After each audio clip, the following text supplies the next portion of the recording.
Hey, remember Joe Biden's speech yesterday when purportedly he clinched the Electoral College? He didn't do too much talking. He did more coughing, it seemed like. A small sample of the coughs, and I'm concerned because the way it's looking for Joe, his health, I don't think he's going to make it for Donald Trump's second inauguration. Yes, on January 20th, I do believe that there is a significant chance that Donald Trump could be inaugurated. Now, I do know that there are smart, informed people who are saying that Joe Biden is the president-elect. Now, I disagree with them, and it's not just a hunch that I'm going on. It's the Constitution, okay? If you look up the text, the Constitution, Article 2, they have a whole bunch of clauses on this stuff.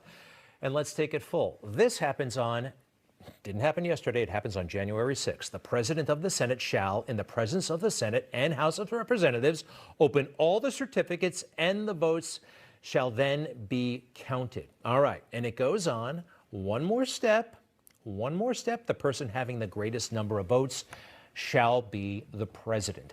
That has not taken place yet. January 6th it happens. And oh, by the way, these have been contested before in American history, sometimes productively, sometimes not so much. 20 years ago, in the wake of the Florida recount and George W. Bush and Al Gore, you remember that? Guess what? There are a lot of people, especially from Florida, they happen to be people of color. They didn't think that they were treated fairly, certainly in Florida, and they stepped forward. And constitutionally, they had a right to do that, but they did not have much help. Watch what happened. Mr. President, I am objecting to the idea that votes in Florida were not counted. And it's a sad day in America, Mr. President, when we can't find a senator to sign the gentleman, objections. Gentleman will suspend. Isn't that interesting? Vice President Gore, who was previously a presidential candidate, president of the Senate as vice president.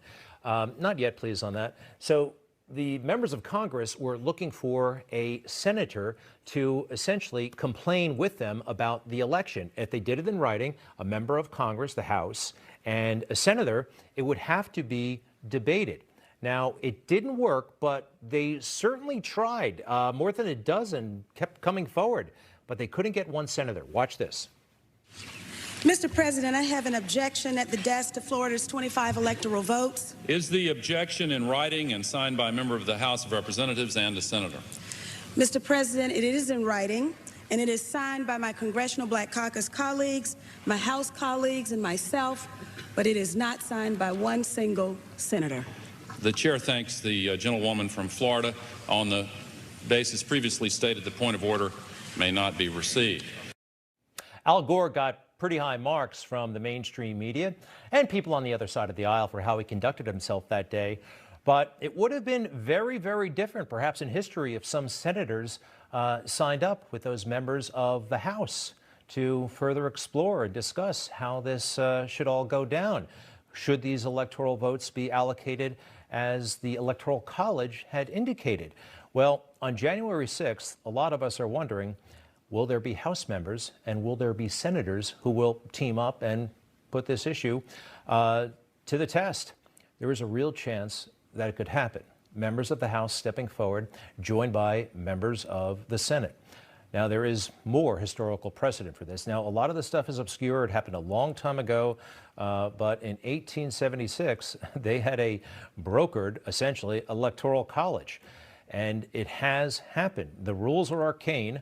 I'm still becoming acquainted with them, but folks, there's constitutional precedence for some of this. Do not dismiss it. We dismiss it at our own peril. I believe the media have a responsibility to start looking at this very, very seriously because anything can happen, I believe. And you know what? Consider this. Hunter Biden, for a long time, we were told that any questions about him were fake news, right? Any questions of Hunter Biden and breaking the law and taking money he shouldn't have, and that laptop with all those interesting communications on it, that was some sort of How did the vice president put it during the debate? There are 50 former national intelligence folks who said that what he's accusing me of is a Russian plant. They have said that this has all the five former heads of the CIA, both parties, say what he's saying is a bunch of garbage. Nobody believes it except his and his good friend Rudy Giuliani. Okay. Russian intelligence, disinformation. Russian intelligence ran a disinformation campaign. He mentioned 50 officials from the intelligence community, and they did. They came forward, just as Joe said, and they signed a letter saying this has all the hallmarks of Russian disinformation. And you've heard of some of these people. Let's go a little closer here. I think we had John Brennan on that list, Mr. Clapper. Those guys, it's the who's who of the Durham report, potentially. Russian disinformation, huh? Russian disinformation. That means that Vladimir Putin, the KGB, they were responsible for Hunter's laptop.